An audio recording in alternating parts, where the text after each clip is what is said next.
savez, quel est le rôle de Dieu dans le mariage? Selon moi, le rôle de Dieu dans le mariage, et qu'on voit dans les Écritures, c'est le rôle de conseiller. Dieu est votre partenaire, il est votre associé, il est également le créateur d'opportunités. Vous devez comprendre que Dieu est celui qui vous a créé. La Bible dit qu'il vous a tissé dans le ventre de votre mère. Il dit même qu'avant même que la parole ne soit sur votre bouche, Dieu sait ce qui va sortir de votre bouche. La Bible dit également que Dieu sonde vos cœurs et vos reins et qu'il vous connaît mieux que vous-même. Et là, c'est intéressant de voir que Dieu nous connaît mieux que nous-mêmes. Dieu a créé nos goûts. Si vous êtes attiré par certaines choses ou que vous avez plutôt certains talents, c'est parce que c'est Dieu qui a mis ces choses en vous avant que vous ne soyez sur terre.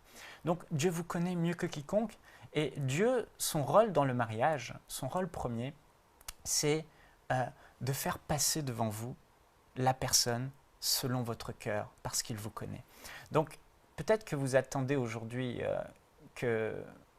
d'entrer dans le mariage, de rencontrer cette personne avec qui vous allez partager votre vie. Et j'aimerais déjà vous dire que Dieu, son rôle premier, c'est de vous créer cette opportunité. On voit que Dieu est le créateur d'opportunités et on le voit dans la Genèse, au travers de Ève et Adam. On voit que Dieu a dit à Adam de nommer les animaux et Adam a vu tous les animaux, il a donné des noms, mais il n'a pas trouvé de vis-à-vis. Puis Dieu va faire tomber Adam dans un profond sommeil, il va prendre une côte d'Adam, il va former une femme selon le cœur d'Adam. Dieu savait ce que Adam avait besoin.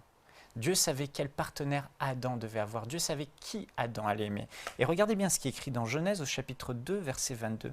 L'Éternel Dieu forma une femme de la côte qu'il avait prise de l'homme et il l'amena vers l'homme.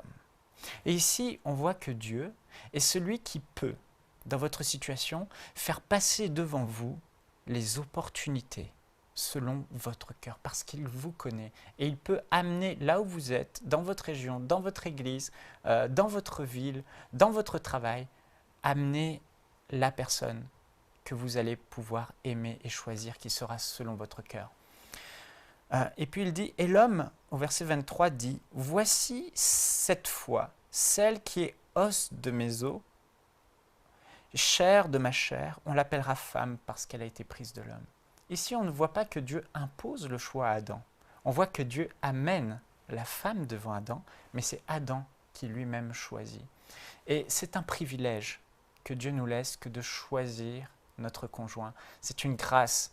Si Dieu avait fait de nous des robots, il nous a dit « toi t'épouseras elle », ce serait dommage. Mais Dieu, ici, il se place comme notre associé, comme notre partenaire. Et vous pouvez compter sur lui pour que, si vous avez besoin d'un conjoint, vous dites « Seigneur, mais attire à moi la bonne personne.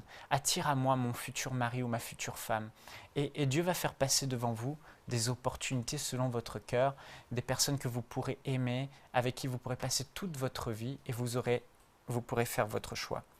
On voit Adam et Ève, et on voit sinon que Dieu a donné à 2 reprises des conseils, des directions particulières pour Rebecca et Isaac, et sinon pour Joseph et Marie, où Dieu a conseillé Joseph en disant « N'aie pas peur de prendre Marie pour femme, car l'enfant qu'elle a conçu vient du Saint-Esprit. » Donc ici, on voit que Dieu conseille également. Donc Dieu est le créateur d'opportunités, mais Dieu sera aussi votre conseiller. Toutes les opportunités ne sont pas bonnes, mais certaines opportunités que vous aurez peuvent être les bonnes personnes, et là, Dieu va vous dire « Oui, celle-là, oui. » Dieu va approuver votre choix ou pas, ou celle-là, non, fais attention, ne prends pas ça, ne choisis pas cette personne. Et comment Dieu parle? Il peut vous parler comme il a parlé par Joseph, en songe, certes. Il peut parler au travers de sa parole, au travers du livre de Proverbes, au travers de récits que vous lisez dans la parole. Et il peut aussi parler par votre témoignage intérieur, on va le voir. Donc, ne voyons pas Dieu comme celui qui choisit pour nous. Voyons plutôt le privilège que Dieu nous laisse de choisir notre conjoint. Et c'est une grâce. Vous avez de vos goûts, Dieu les connaît, il peut vous aider. Il va faire passer cette bonne personne devant vous, celle qui sera selon votre cœur, celle que vous pourrez aimer. Mais lorsque vous allez prendre le choix, il pourra conforter votre choix et déposer dans votre cœur, oui, c'est la bonne personne, tu fais le bon choix.